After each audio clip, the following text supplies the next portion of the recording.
నేను చూడకుండా నీతో మాట్లాడకుండా నేను ఒక్క సెకండ్ కూడా ఉండలేను. ఎరా నీకు తిగ్గనేది లేదా? తిట్టాను, చెప్పుతో కొట్టాను, ఈ రోజు కూడా తిని మళ్ళీ వచ్చావా? ఇంత జరిగా కూడా వెనకాల పడుతున్నానంటే లవ్ అని అర్థం చేసుకోకర్లా. ఇప్పుడు ఎందుకు అసంగా ఏడుస్తున్నావు? ఎవరు ఏడ్చారు? నేను చూస్తే లేదంటావేంటి? ఇదిగో చూడు, నువ్వు నాకు బాగా నచ్చావు. నీకోసం ఏమైనా చేస్తాను.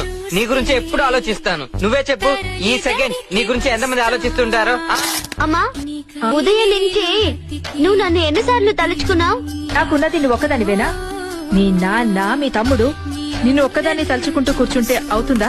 మనకి బాగా నచ్చిన అమ్మాయి ఇలాంటి వెదవ చేతిలో పడి లైఫ్ అంతా నరకం అనుభవించిపోతుందని తలుచుకుంటే ఒళ్ళు మండిపోతుంది.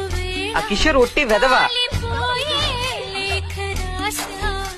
నన్ను లవ్ చేయకపోయినా పర్వాలేదు, కానీ ఇలాంటి బేవస్ గారిని మాత్రం లవ్ చేయదని చెప్పండి. కాదని కానా వల్ల రవి, సూసైడ్ చేసుకోవద్దు.